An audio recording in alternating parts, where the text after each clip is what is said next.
Hey, Ryan Reynolds here for Mint Mobile. You know, one of the perks about having 4 kids that you know about is actually getting a direct line to the big man up north. And this year, he wants you to know the best gift that you can give someone is the gift of Mint Mobile's unlimited wireless for $15 a month. Now, you don't even need to wrap it. Give it a try at mintmobile.com/switch.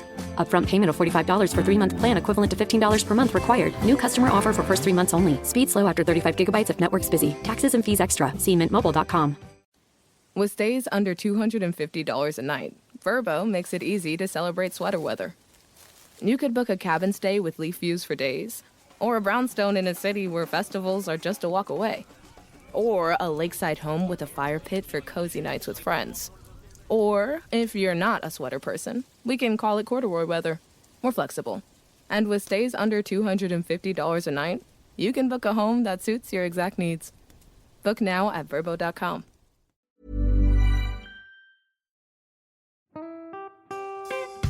Vic, what are you doing on the 27th of April? I'm busy, Hamish. Oh, what are you doing? I'm going to be part of the Sober Awkward live show. Of course you are. Can I come? No. Oh. No, actually, you are invited. You are part of the show. We probably better get rehearsing, actually. That's a good point. It's going to be an absolute shit fight. It's actually sold out. What? Yeah, so exciting. But the good news is that you can now go onto our Cuppa community and buy tickets to the live stream. They're just $10. See you there.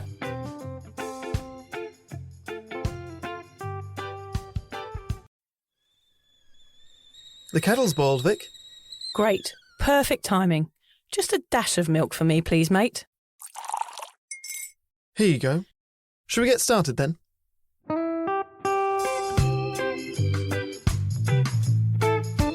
Have you ever woken up on a Sunday morning and said, I'm never drinking again, and then found yourself waving $50 at a barman by happy hour? Are you wondering why everyone else can stop at 1 while you head to a dodgy after-party with a weird bloke called Disco Dave? If so, it might be time to take a deeper look at your relationship with your reliable social crutch, alcohol. On each episode, we'll investigate our own dysfunctional dealings with booze and find out if it's possible to stop this deeply ingrained habit before things get too messy. Yep, we're going to open up a shame shed of humiliating drinking stories to help you understand why waking up from a booze coma each weekend with a kebab sticking out of your top pocket might actually be negatively impacting your health. Hamish and I are here to delve into what it's like being sober, an unwanted warts and all look into why giving up those cheeky pints or putting down those mummy wines will make you feel happier, help your anxiety and mental health, and turn you into the most sparkly, authentic version of you. Won't that mean I become boring though, Vic? Well, Hamish, we'll just have to wait and see. I'm Victoria Vanstone. I'm Hamish Adams-Cairns. And this is Sober Awkward. So I listened back to the last episode, Vic. You made a confession in it, which I did not know. You weren't brave enough to tell me to my face that you binged on. It was a caramel chocolate? It was a caramel peanut crunch. And yet here we are going sugar-free. Yeah. This week I walked into... I never work in Caloundra, which is south of where I live. Yeah. One of my favourite croissants is in Caloundra. Croissant? I went in there, I said, is this made with sugar? They said yes. You said no. I walked out. And yet, there you are, stuffing your face with caramel chocolate. You're a braver man than me. If you're going to confess something, do it. Not on the podcast. Yes, that's true. I forgot you were editing that episode. Yeah. I was hoping you weren't going to listen back. Well, how do you go this week? You actually had a birthday this week. So what happened with birthday cake? I've had no sugar, but I had a slice of birthday cake. That's fair. Is that fair? That can be a rule, yeah. Okay. Annoying that my birthday doesn't fall during the sugar challenge. Yeah. But I'm happy for you to have a slice of birthday cake on your birthday. What about other people's birthdays? Doesn't count. Someone's birthday You every can't day, isn't Google it? that, no.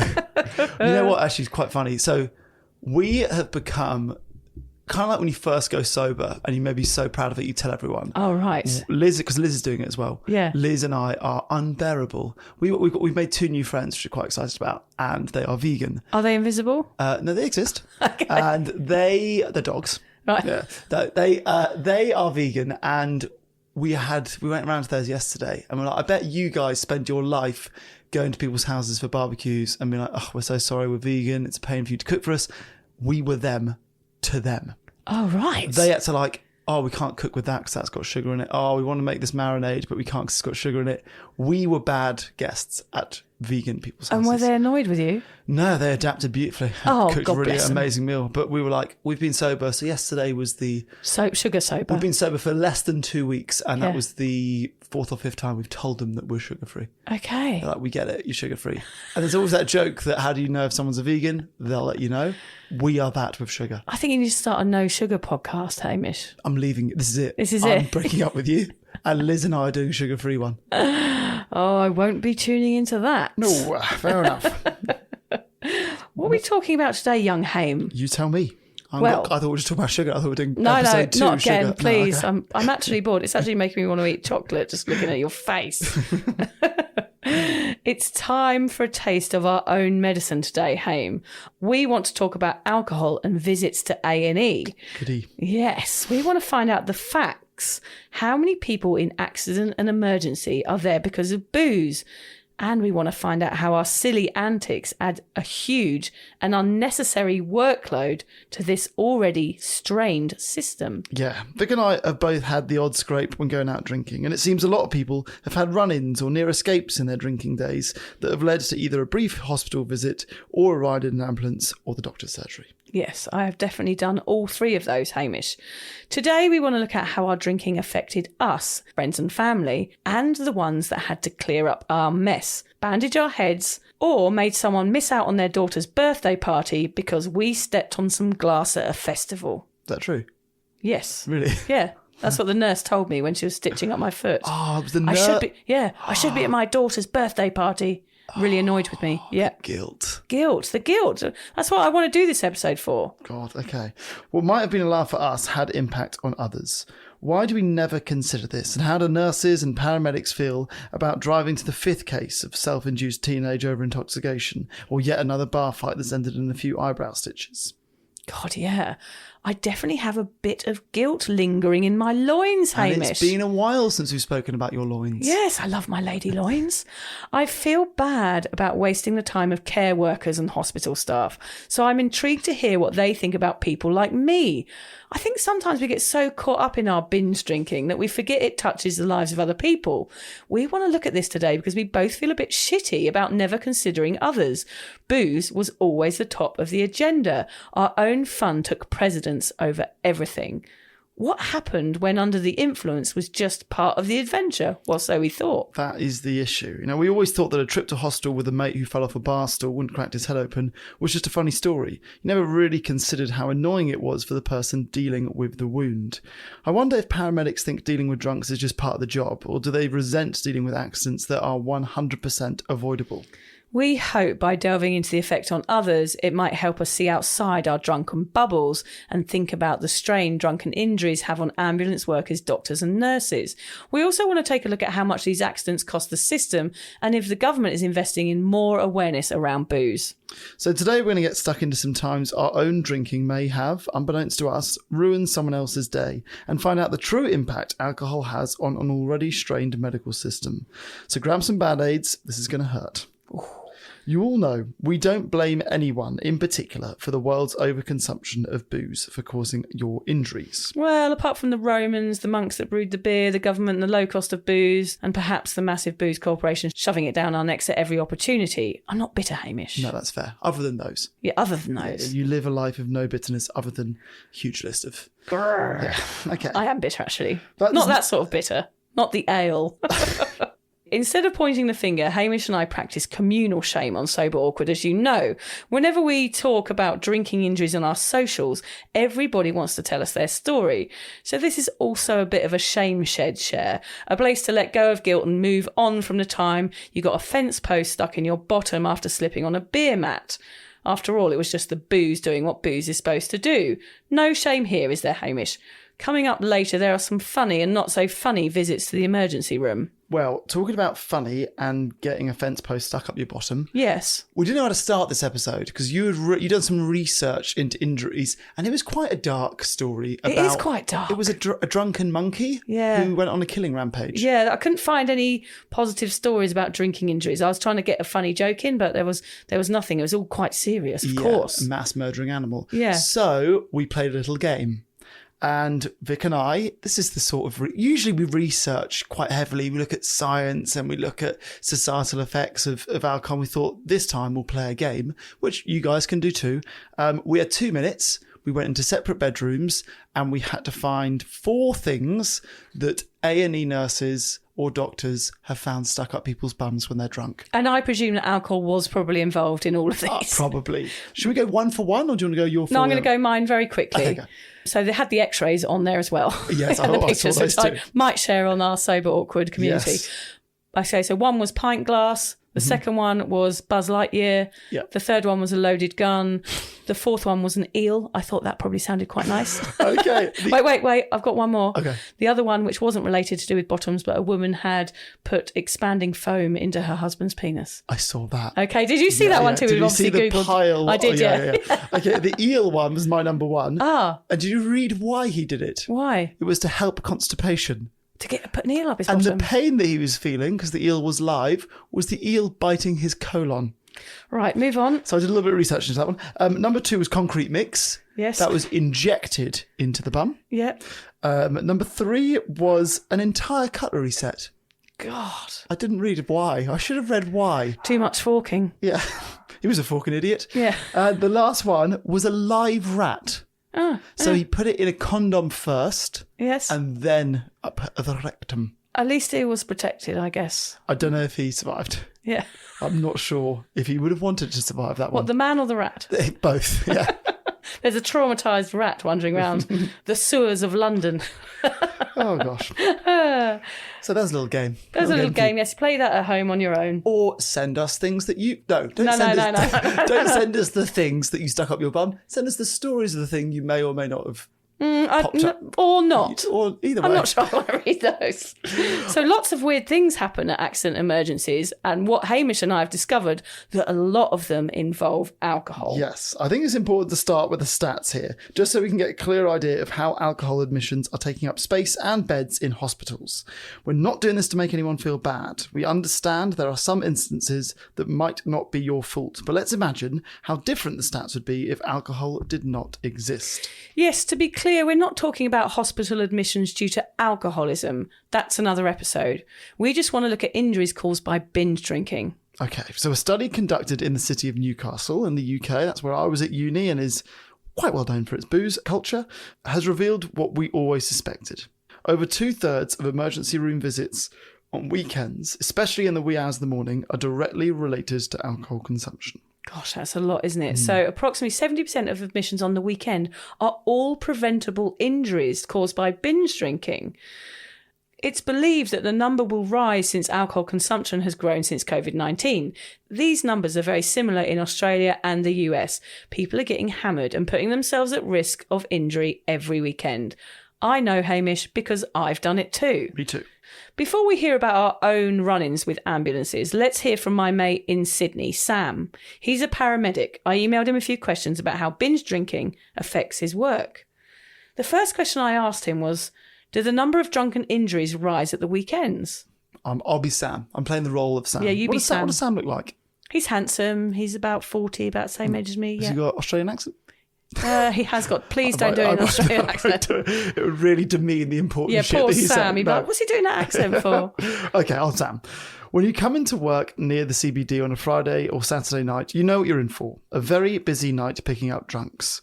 The early cases in the night are usually the younger ones, the 16 and 17-year-olds who are not used to drinking so much. Then come the rest from about 10:30 until about 3 a.m. when it's super busy.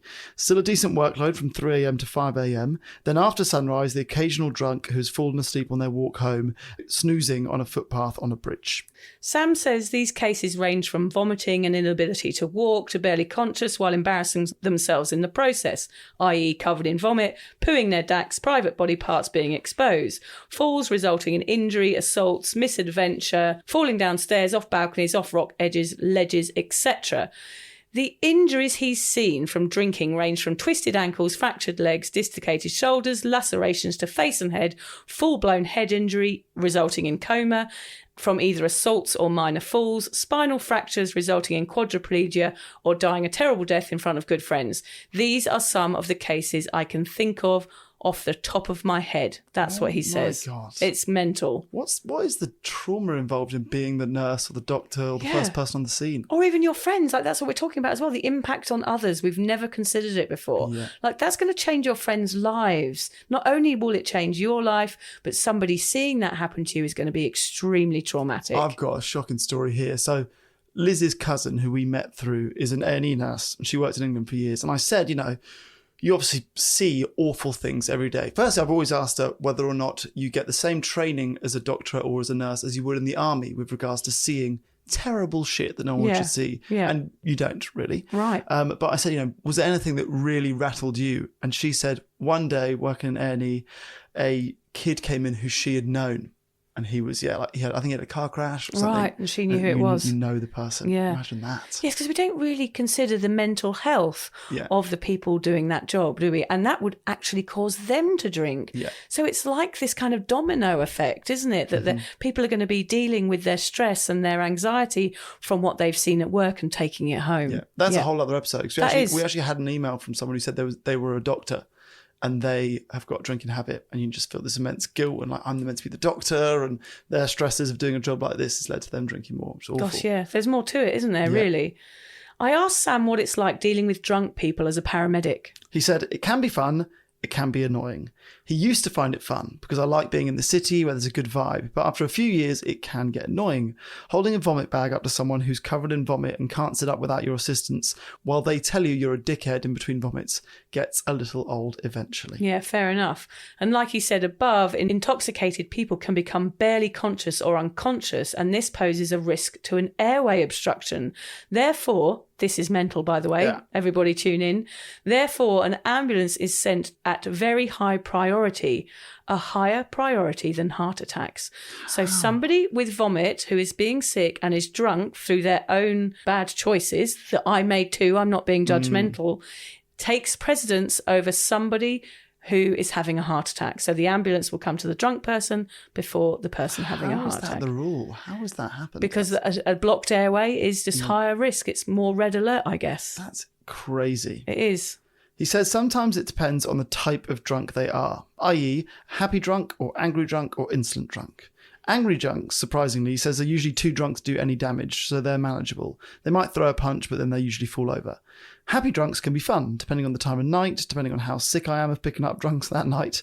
And it's not just the patients, he says, he has to deal with. It's the drunk friends and bystanders. This I can certainly relate to. Yeah. He says they can be obnoxious, they can be annoying, or they might be apologetic and grateful. I'm imagining annoying more often than apologetic. I've watched a lot of 24 Hours in Emergency. It's one of my favourite shows. It's brilliantly produced, that programme. If you haven't seen it, I think it's on Binge on A&E.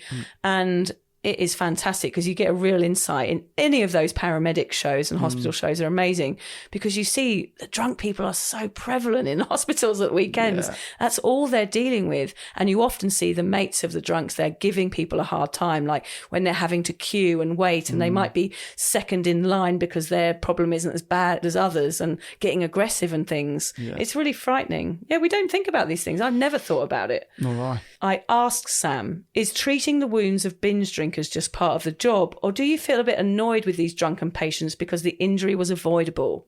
Whether we love it or hate it, it's just part of the job. It won't change. And whether I get annoyed is generally on a case-by-case basis, usually depending on how respectful the patient is and whether they are wasting your time. Yeah, Sam also said if someone is injured enough to require an ambulance, he is happy to help.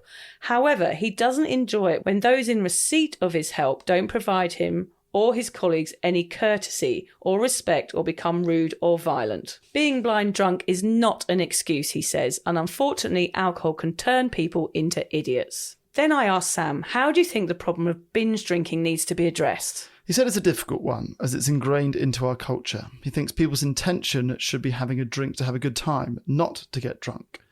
It would be informative. This is a great idea. He said it'd be amazing, and I guess they do on shows like you talk about, if he could film drunken people that he attends to, like the drunkest of the drunk, so that he could show it to young adults or even to the patient the next day. He said in most cases they probably forget their behaviour, but if they actually watched it, most would be completely ashamed and embarrassed, especially those who have their dingle dangles hanging out in front of their friends, family, or just strangers passing around. He said, or those who are so drunk that they're covered in vomit and decide to tell all their friends about their herpes. Oh, God, he must have experienced that. Is How that a level of embarrassing. drunk? Like, I was vomit drunk, I was angry drunk, I was telling my friends about my STDs drunk. Like Yeah, I think that's the drunkest you can get. That's the drunkest you can be, yeah.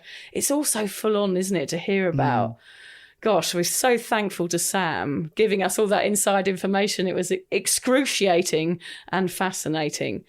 Let's find out about our own visits to the ER, what we did and how we were dealt with. I must say I cringed when I thought about writing this episode, as I do have a sense of guilt and shame about not only putting myself at risk, but wasting the time of people like Sam. They could have been helping someone that really deserved it. Anyway, here we go, Haim. What are yours? Okay, so my worst one was there's a nightclub in King's Cross called Egg. And I must have passed out in the cubicle, like the loo cubicle of Egg.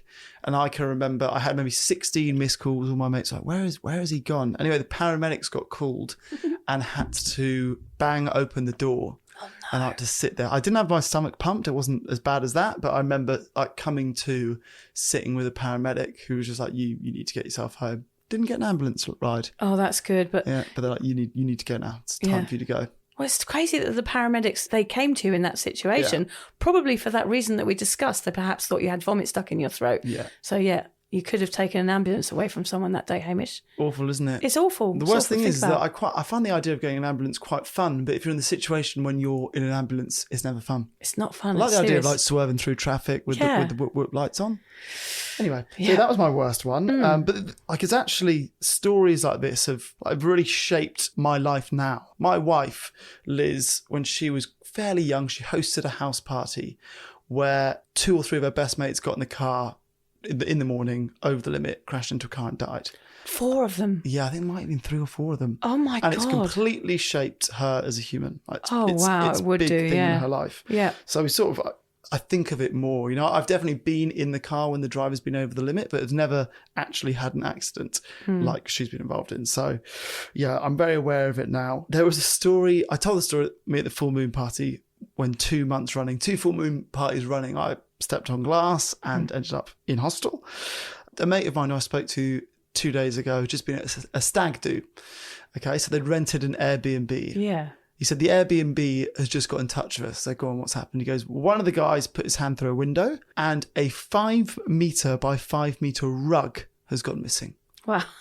I said, what do you mean it's gone missing? I didn't roll a body into it. Well, somebody threw up on it or did something to it and has Shoved just it out. put it in a car. I'm like, all right. All right. We can't, like, leaving it here is worse than nicking The it. evidence. Imagine it was underneath the bed. That's so funny. Anyway, it's not an A&E story, but just like how many stag do's end in A&E and hostels. I think we could probably do an episode on house wreckings on Airbnbs. Yes.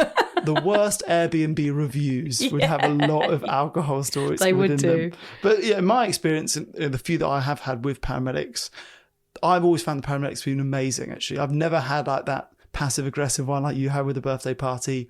Always being really patient, probably talking down you a little bit. But Yeah. I reckon I'm British enough that in that position I go overboard on apologising. Yes, and kind of bringing the banter. Yeah, you reckon? Yeah, Try and see the I funny would side. always, that would be my go-to if I was injured and I felt sort of guilty about it and there was an ambulance person there, I'd kind of try and make friends with them. Yeah, try and bond with them. Yeah, Try and that, bond with for them sure. and like, this is okay, let's make it into a laugh and I know I'm wasting your time, but at least it's fun. Yeah. Yeah. What about you? What your run-ins been like? Well, of course, I had a lot of hospital visits when I blew my finger off with a firework when I was drunk.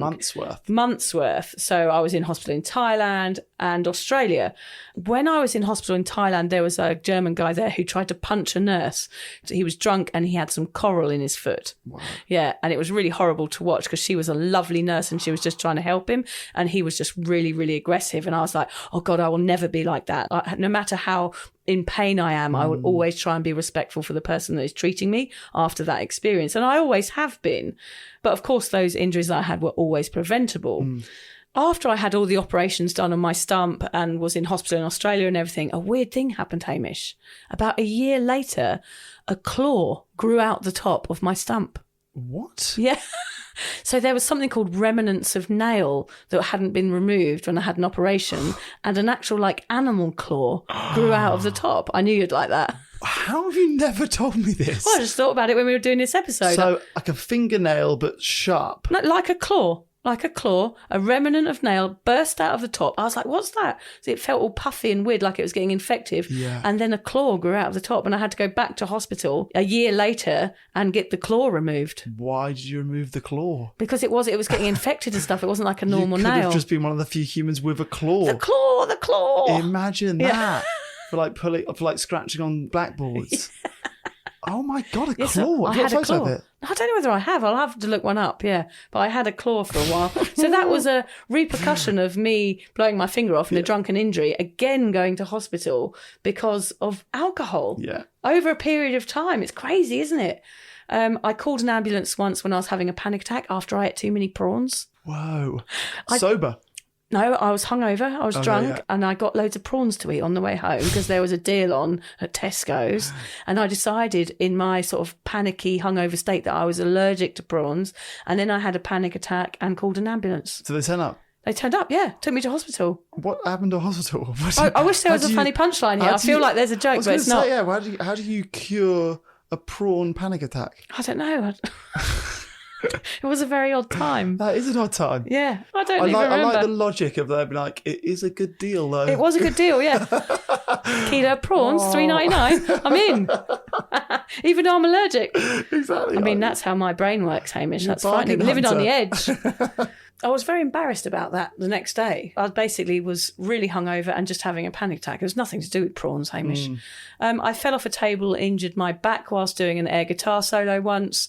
That has had a lot of doctor's visits, my back, ever since. Oh, so your air guitaring career. No, my air guitar career was over that day. Yeah. And since then, I have back issues. So that has From that. caused ongoing visits to the doctors. Never really knew how I did it. And I never told the doctor that I was just doing a Sweet Child of Mine. I was the only question I was thinking, what was the song? Sweet about? Child of Mine, of course. There were 3 hospitalisations on my hen night, head injuries. What was going on? People fell downstairs, people fell off a stage, and someone else had concussion from falling over when they went to bed. So there was 3 different things. Oh. Yeah, but all head injuries because my dad spiked the punch.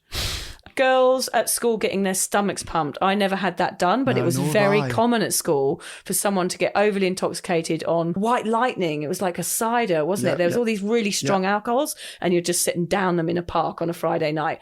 That Do you ever caused... watch it? Do you ever watch someone get their stomach pumped? No, I always I've never imagine seen it's like a toilet plunger. What is it? In the mouth or in the bum? On the bottom. Right, yeah. I thought you'd imagine like that. I've never had it done. I imagine it's down the mouth. I think it is. A garden hose down the mouth is what I think. Yeah, and do they put water down there Yeah. to make you be sick? Yeah, it's not very nice. That happened a lot at your school. I just remember that happened quite a few times. Yeah, 3 or 4 Whoa. times to different people. Yeah, binge drinking related. I also broke my collarbone on an escalator after flying down the middle of it at Central Station, which I have told you before. That time, the staff already knew me from the stump and the claw. Yeah. No one's forgetting Claw Lady. You are in folklore. So at that was hospital. within a few weeks after the claw. I was back at the same hospital with a broken collarbone, another drunken injury. And at the time, I never considered it. They were like, "Oh, hey, Vicky, how's it going? What have you done Godzilla's now?" back. But they probably just thought, "Oh, God, she's just a crazy alcoholic or something. What's she doing here again?" I never considered what anyone else thought of me in those situations, or the fact that I was a local at the hospital and the pub. It's I weird. had that as a kid. I was quite big on hurting my ankle, complaining about it quite a lot, being carried into hospital, then being like, it's a sprain, and then just walking out of hospital. And I can remember once getting my dad, and the nurse was like, "Hamish, Rory, 17 Cuxel Road." You know, like, they knew the whole thing. You're like Kaiser Sose. Yeah. Yeah. Yeah. They knew the whole You thing. had a limp when you went in and walking perfectly on the way out. Yeah. Have you ever considered how your injuries affected other people, Hamish? Okay, so not really. So I always think, my injuries, in terms of doctors and A&E nurses, was always fairly tame.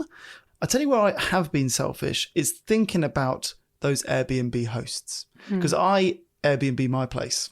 And if I'd come back and it was trashed, like most of the times that I've gone away with big groups and it's been a boozy weekend, something has been smashed every time. And I would be livid if I was the host. Because actually, you got to deal with all the crap. Yeah. Like a smashed window is a lot of faff to fix and get insurance and all that bollocks. And So you're I'm- dealing with the repercussions of drunk people, which anything can happen. That's the thing, isn't it? Yeah. Also, you're sneaky when you're hungover. Yes. If you like, I've definitely thrown up on a towel and hidden the towel rather than cleaned the towel. Oh, yeah, because That you're sort of lazy thing. when you're Yeah, hungover. yeah. Yeah. So in terms of A&E, I sort of got away with it. In terms of houses that I've stayed at and thrown up on or worse, I've always been selfish.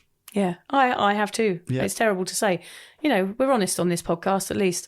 I do have some guilt about it. Yeah, And it's tell only me. since I got sober where I go, oh my God, actually, my drinking was affecting other people. So And who? it's, well, actually, funnily enough, when I think about it, my friend Katie, when she said to me that time, whenever we were out with you, we were worried about you. So therefore, I've ruined her night because she's worried something's going to happen to me. Maybe I fall over. Maybe I get in a taxi with a stranger or whatever I did, whether it was an accident or something risky. It made other people worried. I'm sure my husband was worried about me having an accident when I was out and over drinking. And I'm sure staff at hospitals were worried about me but never said anything because it's so normalised. Well, this is an interesting point because it's, on the one hand, it is such a shameful, embarrassing part of both of our stories. But on the other hand, if anyone's on the cusp of giving up drinking, this can be what kickstarts sobriety. For you, realising, oh God, I'm not the best parent I can be. This is hugely affecting my kid's life and my husband, was the reason to give up booze, Exactly, Hamish. And a lot of the people I see on Cuppa, they have given up booze actually the next day after a huge injury. Yeah.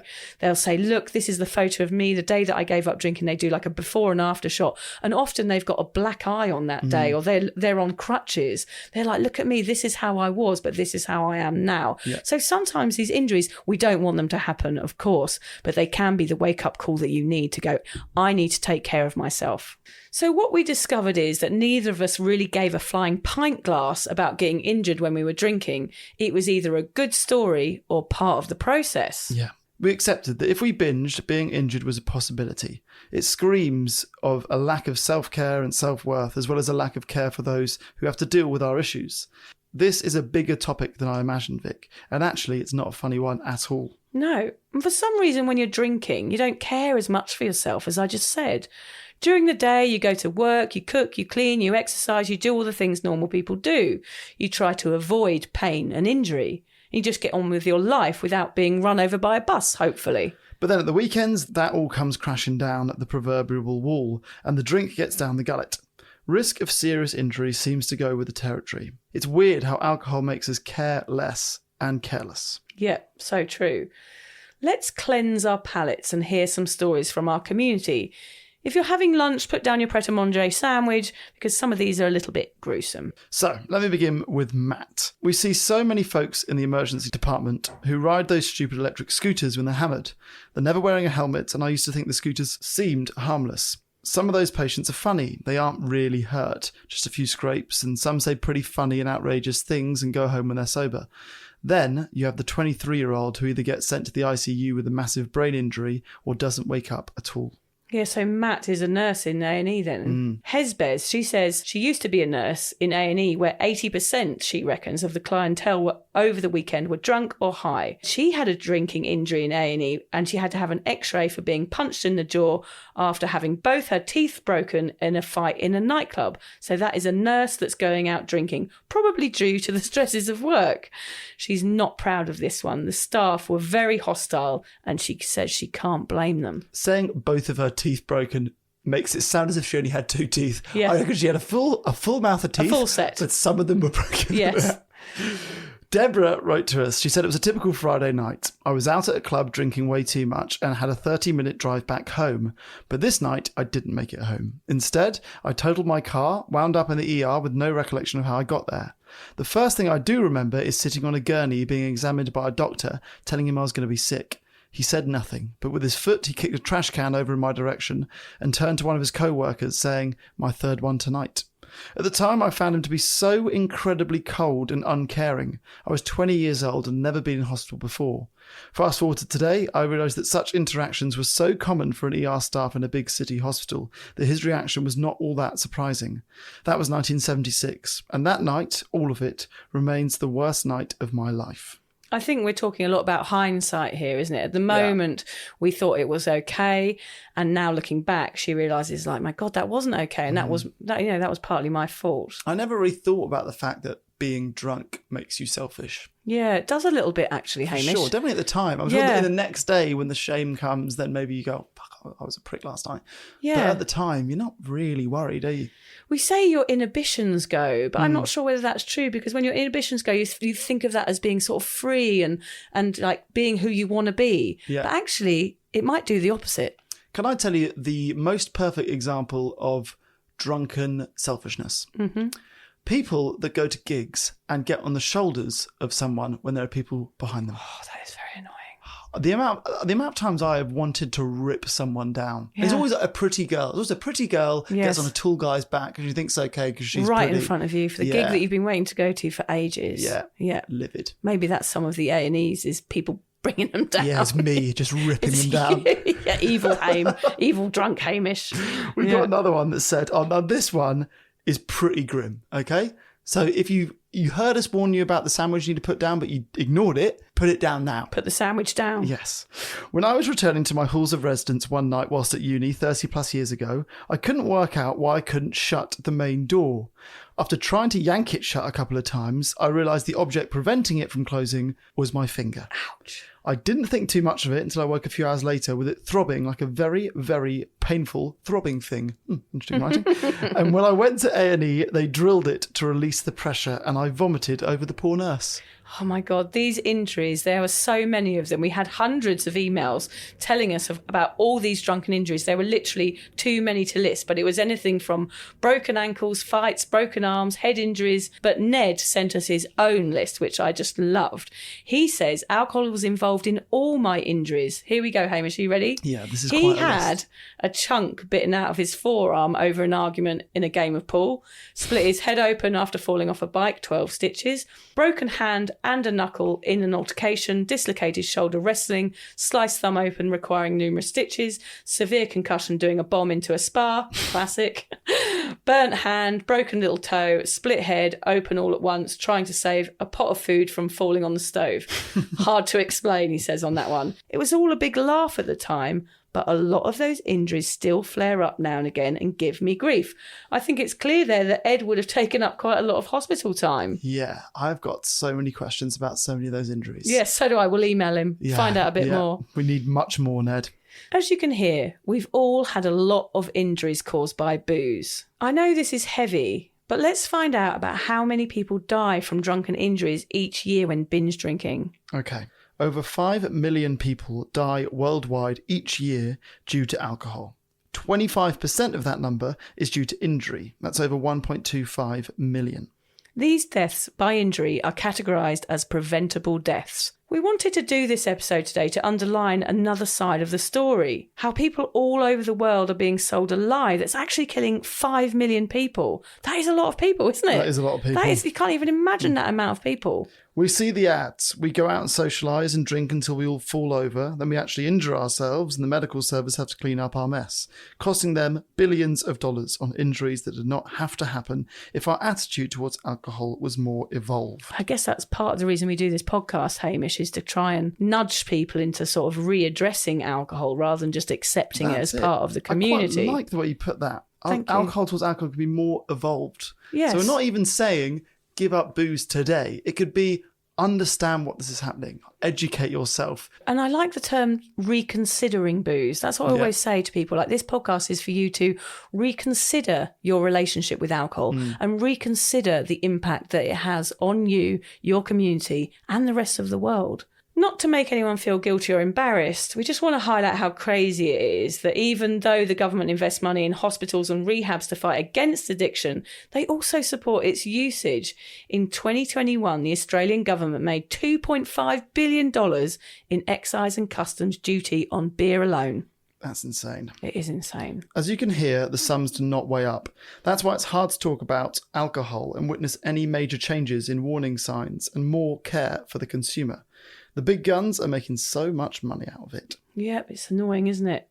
A new report estimates addiction cost the Australian economy more than $80 billion in 2021. 1 in 4 Australians will deal with alcohol, drug or gambling addiction in their lifetime.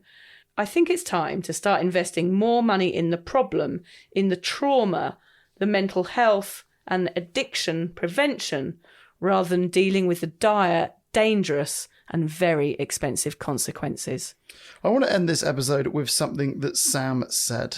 So I always want to say Simon says. Simon says, Sam says. Yeah. So this is Sam, not Simon. He said, if the young adults could see how easily a good night out can turn into a life-changing and wrecking experience for themselves or their friends or their family, then perhaps some would think twice about drinking so much. One of the saddest cases I've attended was a young tourist travelling with his mates, made a poor decision to traverse a balcony at the backpackers bar they were drinking at, and at 3 a.m. fell 5 stories to his death in front of his 3 best mates who were travelling with him. If kids could see and hear this, I'm sure they would take steps to avoid it happening to themselves.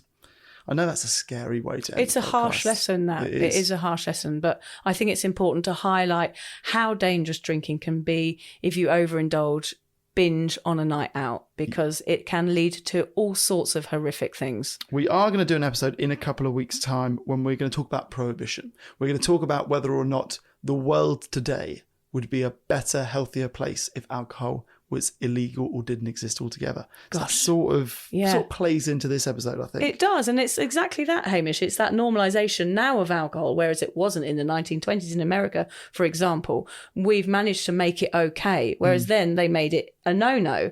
So I wonder what would happen if we made it a no-no now. What would the result be? Quiet A&E, wouldn't it? Yeah, really a quiet A&E ward. Imagine it would be like, the streets during COVID all over again. Yeah. You've got a belt-over quote to finish on. Yeah, I'm going to finish with a quote by Carrie Fisher from her amazing book, Postcards from the Edge. She says, "Maybe I shouldn't have given the guy who pumped my stomach my phone number, but who cares? My life's over anyway."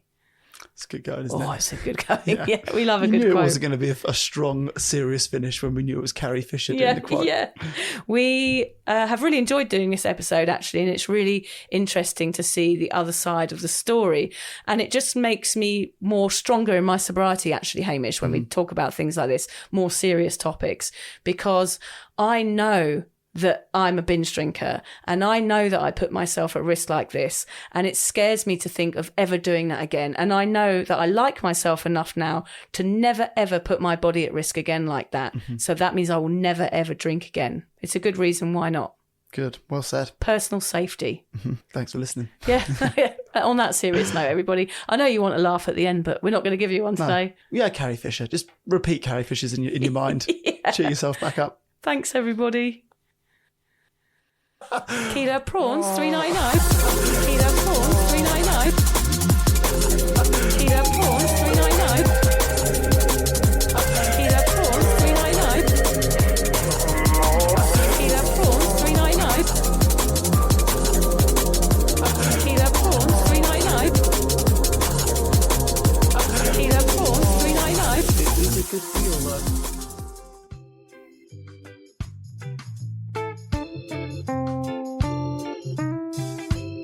If you're questioning your relationship with booze, you're struggling to moderate, or your hangovers are causing anxiety, it might be time to reach out for some support. Yeah, just talk to a mate about how you're feeling, contact a local doctor, find an AA or sobriety group. Vic's got one. Yeah, just head to www.cuppa.community. Remember, if you're questioning yourself, it might be time to seek support. Even though this journey can be awkward, it is definitely worth it. And if you've enjoyed the Sober Awkward podcast, don't forget to review it, rate it, and share it with your mates. They have to share it with their mates? Yeah, of course they do. I'm not doing this for nothing, Hamish. Bloody hell. How do they share it? I don't know, just write it on the...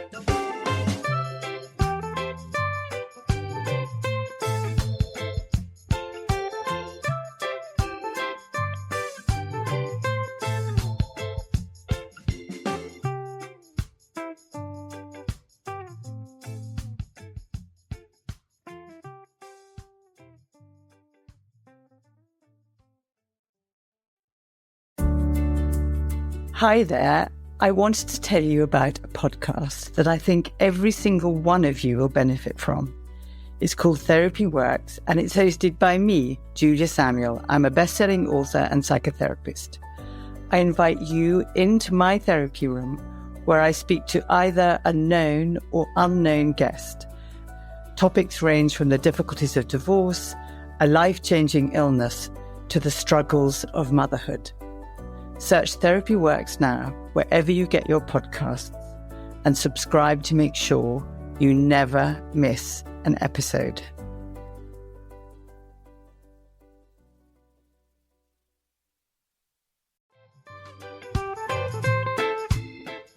Vic, so do you fancy coming on a sober holiday? Don't worry, we're not talking about some corporate wellness retreat with cucumber water and enforced eye contact.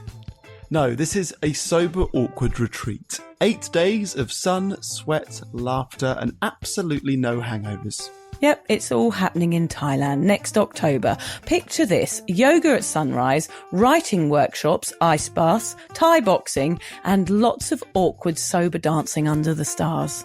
It's a proper holiday with proper weirdos, our kind of people. Yeah. You'll meet legends who've also given the booze a boot and want to have fun without feeling like a social reject. Come solo or grab a mate. Bring your awkward, bring your sun cream. No pressure, no judgment, just a big, warm, sober hug in paradise.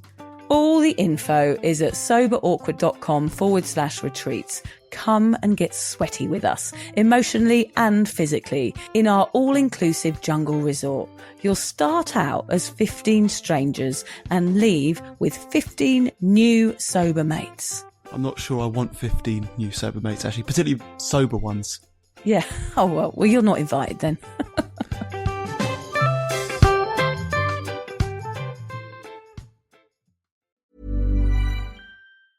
Your business is one of a kind, so your website should be too. With Wix, it's easy. Almost too easy to create a website that's perfectly yours. Just tell AI what kind of site you want to build or choose from thousands of templates. Change whatever you want, whenever you want, and get everything you need to start running your business your way. No matter what you sell or what you aspire to be, you can do it all yourself on Wix. Acast powers the world's best podcasts. Here's a show that we recommend. Do you like being educated on things that entertain but don't matter? Well, then you need to be listening to the podcast with Knox and Jamie. Every Wednesday, we put together an episode dedicated to delightful idiocy to give your brain a break from all the serious and important stuff. Whether we're deep diving a classic movie, dissecting the true meanings behind the newest slang, or dunking on our own listeners for their bad takes or cringy stories, we always approach our topics with humor and just a little bit of side-eye, and we end every episode with recommendations on all the best new movies, books, TV shows, or music. To find out more, just search up the podcast with Knox and Jamie wherever you listen to podcasts and prepare to make Wednesday your new favorite day of the week. Acast helps creators launch, grow, and monetize their podcasts everywhere. Acast.com.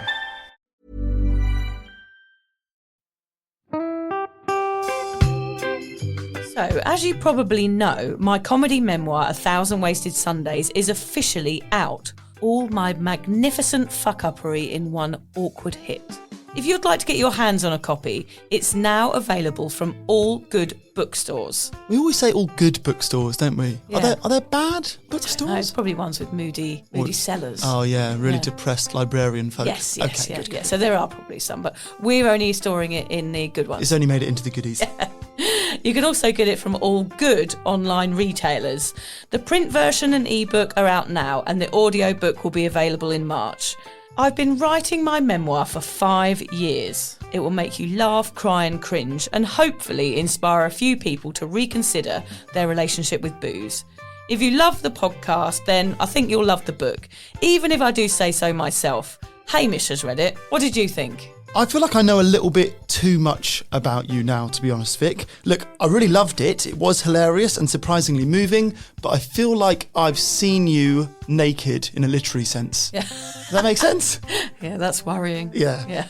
From an emotional point of view, seriously, it wobbled my teeny weeny wooden heart, Vic. Okay. My teeny little wooden heart. Well, his teeny little, his wooden heart is broken. Anyway, so if you do manage to get your filthy mitts on a copy, please do me a favour and head to goodreads.com and give me a review. Doing that will help me get it out there to those that need a bit of sober support. So there you have it. My story, unwanted warts and all.